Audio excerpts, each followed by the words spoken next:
now. Good afternoon, Wyoming. I'm Layla Martinez.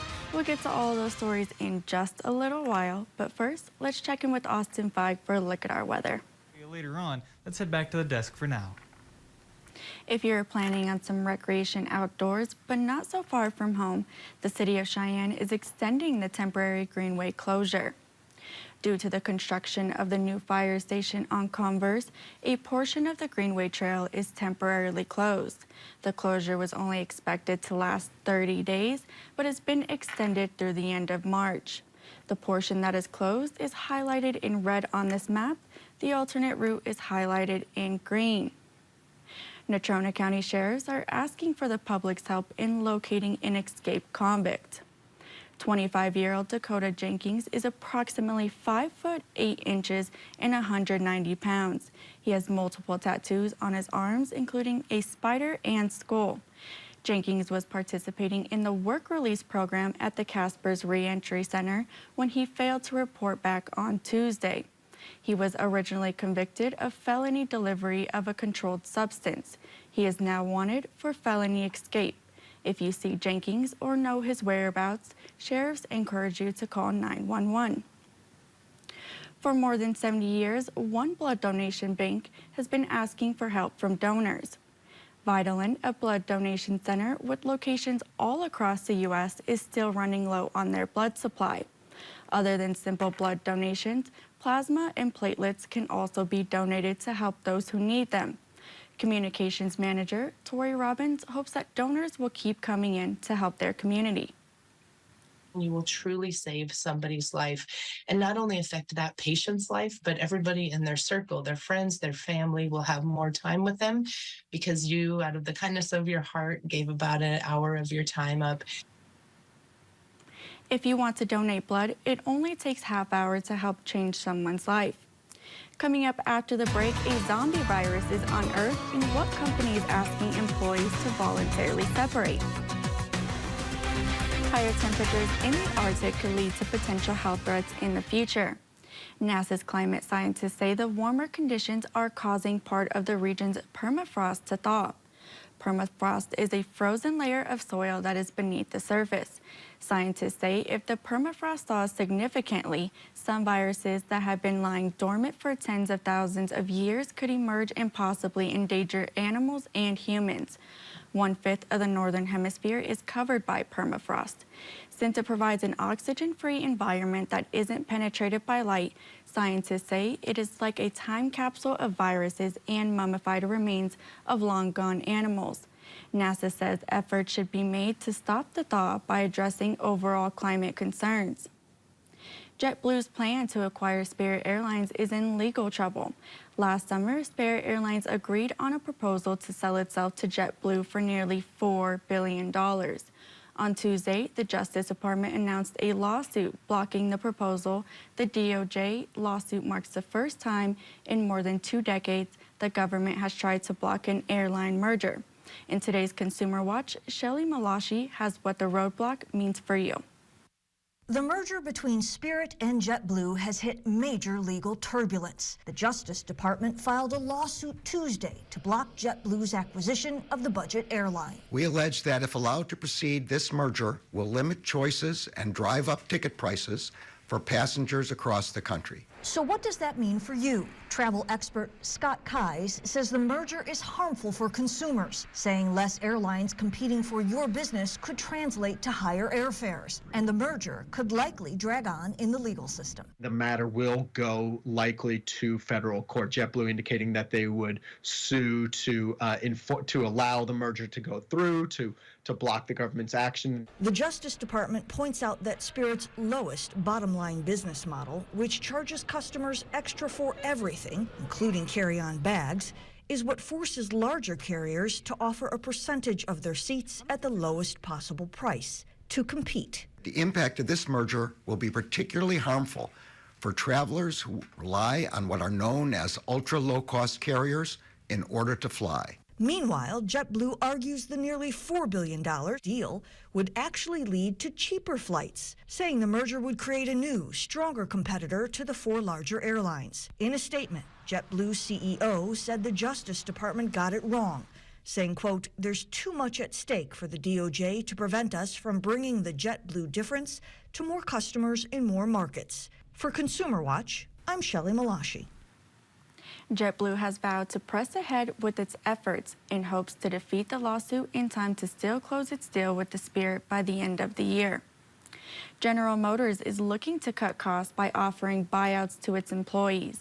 In January, the auto giant had said it would save $2 billion without any layoffs.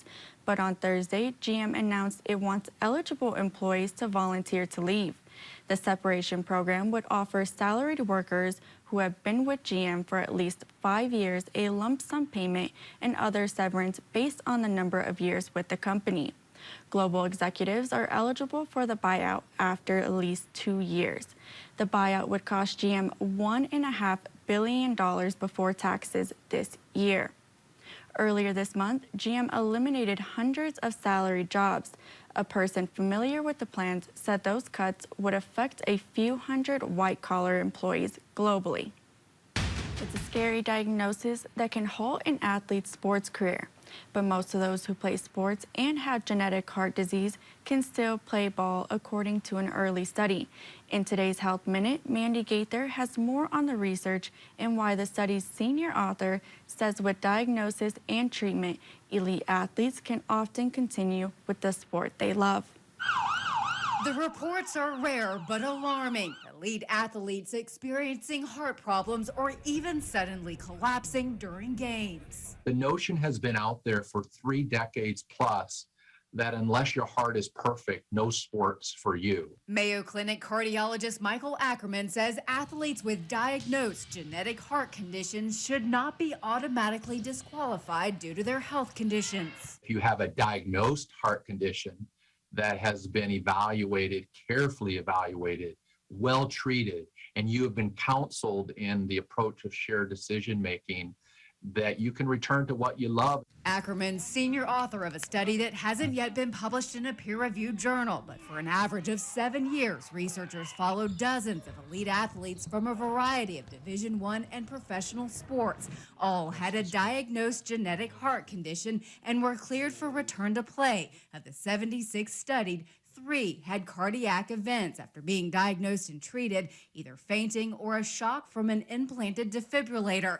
None of the athletes died, and most continued their sports career with no heart-related events. It's a great message of hope and empowerment that it's now partly in your court. Ackerman says athletes should know their story, speak up if there are concerning symptoms like suddenly fainting, and know your family history. Are there warning signs or unexplained deaths? Then work with your healthcare team to decide if continuing sports is right for you. For Health Minute, I'm Mandy Gaither. Most of the athletes in the study were initially disqualified from competing by their primary provider or institution after their diagnosis. Most ultimately opted to return to play with no restrictions after undergoing comprehensive clinical evaluations and talking with their doctors. The Food and Drug Administration is proposing new rules to ensure tobacco users really know what they're getting.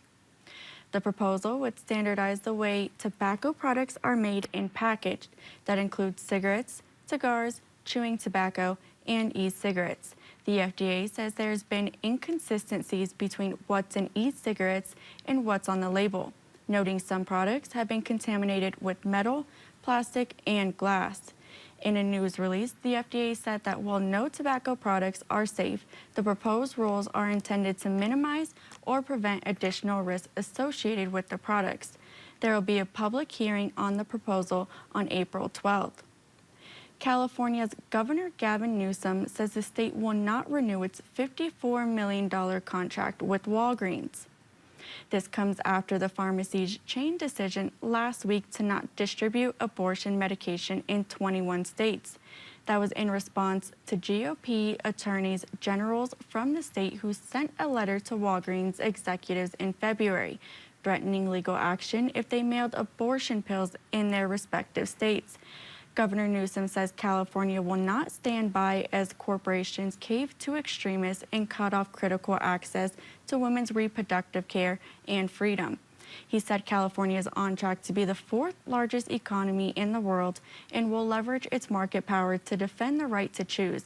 Newsom says the contract, which was set to be renewed on May 1st, provided drugs primarily used by the State Department of Corrections and Rehabilitations and its correctional health care systems. Walgreens has not yet commented on the state's decisions not to renew its contract. Medication now accounts for the majority of abortions in the U.S. It has become the flashpoint in fallout from the U.S. Supreme Court's DOB's decision last year that overturned Roe v. Wade. 6 sports cars stolen in 40 seconds and a stolen gator returned after 20 years. Coming up right after the break. A 7-year-old startup scrubbed its attempt to send what is called the world's first 3D printed rocket to orbit on Wednesday. The rocket, a 110-foot tall vehicle designed to haul lightweight satellites to orbit, was to launch from Cape Canaveral Space Force Station on Florida's East Coast. The countdown was put on hold several times during the afternoon launch window as the team was troubleshooting various issues before the company announced on its web stream that the launch was scrubbed. The next launch attempt is unknown. Apple's introducing a new iPhone 14 and 14 Plus color just in time for spring. Yellow joins the lineup of black, white, red, blue, and purple. Apple's also releasing spring-themed watch bands and silicone iPhone cases. Apple has been in the habit of releasing new colors for spring. Last year, it was Alpine Green for the iPhone 13 and 13 Pro. The year before that, it was purple for the iPhone 12 and 12 Mini. You can pre-order the yellow iPhones beginning Friday. General availability begins March 14th. A lightning-fast heist at a car dealership resulted in 6 top-end Dodge hot rods disappearing in about 40 seconds. And the manager says he thinks it was an inside job. Jeremy Roth has today's Take a Look at This. Gone in 40 seconds. That's roughly how long the manager of a Kentucky dealership says it took a group of thieves to make off with 6 high-performance sports cars, 4 of which were driven right off the showroom floor. The manager says he believes the rip-roaring hot rod rip-off may have been an inside job, as the suspects knew where to find the keys and how the security system worked. It takes 60 seconds before it starts alerting, So they were gone 20 seconds before the alarm ever went off. Although the heist was quick and slick, netting the perps 6 Challenger Hellcats worth nearly $600,000, 5 of the cars have reportedly already been recovered and at least 1 arrest made. It just proves it's not how you start, but how you finish that matters. A 20-year-old theft case came to a happy ending when Texas authorities returned an 8-foot alligator they say was taken from a reptile zoo 2 decades ago when the gator was still just an egg. Officials say a former zoo employee admitted to swiping the egg and raising the gator at her home where it was discovered. Now, at long last, this really big reptile is finally back where it belongs. Speaking of really big reptiles, check out what an Alabama firefighter encountered responding to a house fire. And that's not all. The department said 20 snakes, lizards, tarantulas, and more had to be holed up in the home while they did their thing. I think this Facebook user put it best, saying, with great mustaches comes great responsibilities. For Take a Look at This, I'm Jeremy Roth.